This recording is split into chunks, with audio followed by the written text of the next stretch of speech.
So we are here, Greatness Magazine, interviewing Mr. Taalam, Acey. Taalam, say hi to everybody.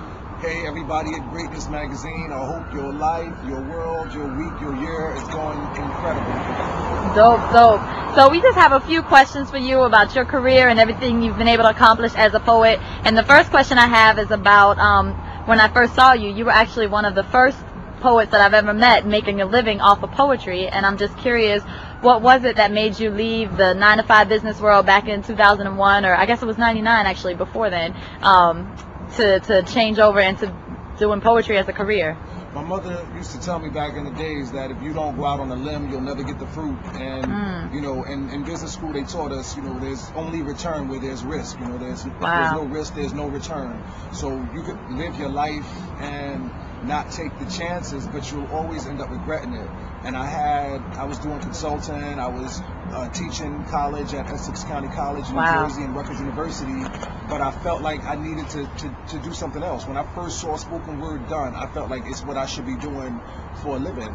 That's dope. So I had to take that chance. It was like, and it's funny because like there's a song a friend of mine used to tell me about that says we ain't got no plan B, you know, and that's how it is with me with spoken word. Either I make this work or I mean there is nothing else. So I have no choice. I always have to push. I always have to take it to the limit, travel, so on and so forth, and do whatever I have to. You know, it meant showing up to London with no money and no place to stay. Wow. It meant you know, showing up to here and there without really any serious plans. But you have to convert. You got to make it happen, you know? Wow, that's dope.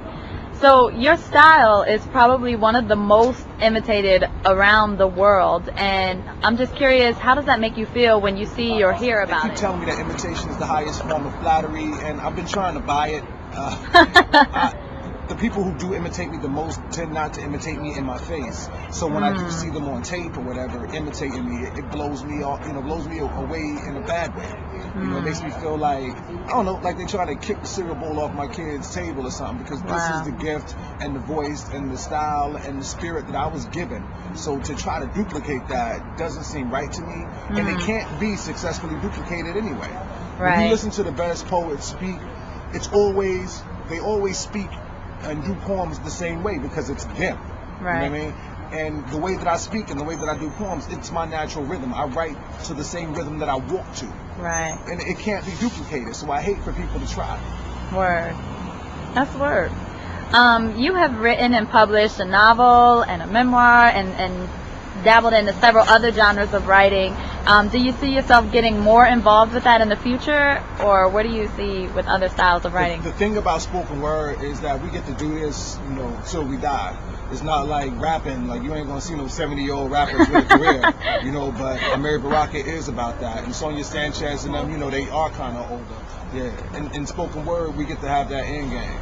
You know, Word. We get to do it forever, and to me, doing it forever means not necessarily showing up to stages and trying to be the feature, and definitely not showing up at 65 years old talking about I want to get on the open mic. You know, it means writing books. It means you know, the novels. It means the memoirs. Like Gordon Parks had 5 different memoirs. You know, it means the poetry collections. You know, and pushing it to the limit. My favorite style of writing is essay. So my last book is Excellent Exposure, which is a book of essays. And it's rather than having a chronological story, it's topical, and that's what I'm about. So yeah, there are going to be a lot more books, I think, in my future. You know, because I'm not going to be on the open mic at 83 years old trying to sign a list. That's what's up. That is what's up. So what is your favorite word in the English language and why? Wow. That's a very good question. I don't know, maybe onomatopoeia, I think. Nice. You know, I don't know that I have a favorite word in and of itself, but I love the way that onomatopoeia sounds. Nice. We can live with that. What is the best advice that you would give to anybody who is considering pursuing a career as a poet? The best advice I could give someone who's considering pursuing a career as a poet is to, number one, always write about what you feel. Always write from the heart, because people can tell. I mean, they may not be able to tell exactly what's wrong, but they'll be able to tell that something's wrong. Word. And the other thing is never rush it. You know, I don't believe in writer's block. If it takes you a year to write a poem, then that's fine. It doesn't matter how long it takes. Just let the poem have its own gestation period. Word. Whether it be a day, whether it be 9 months, whether it be, whatever. Just let it have its So how do you feel about Obama being our president? Has it made a difference in your everyday life, or do you feel like it makes a difference in the spoken word community, or is it just like whatever? In terms of everyday life, the difference that it makes is it shows young people that they don't need to be these, it really emphasizes you don't have to be an entertainer, you don't have to be an athlete, you could be a lawyer, you could be a politician, you could do something with a suit on and a house and a family and be a father, so as a role model it's incredible. And in terms of poetry, I don't know if it's good for poetry, because when George Bush was president we had plenty to write about. But he's working on his own things. I guess there's going to be a lot of Afghanistan and healthcare poems coming. Nice. So. That's what's up.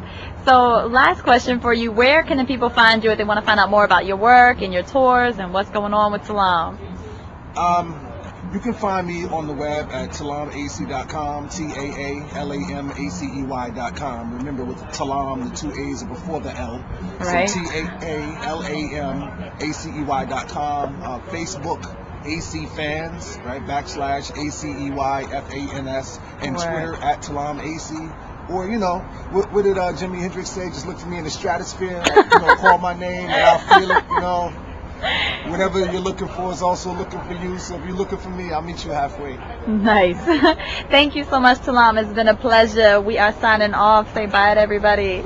Bye, everybody, including y'all driving by and y'all at these bars all around us and the people that just... So we are signing out. Peace.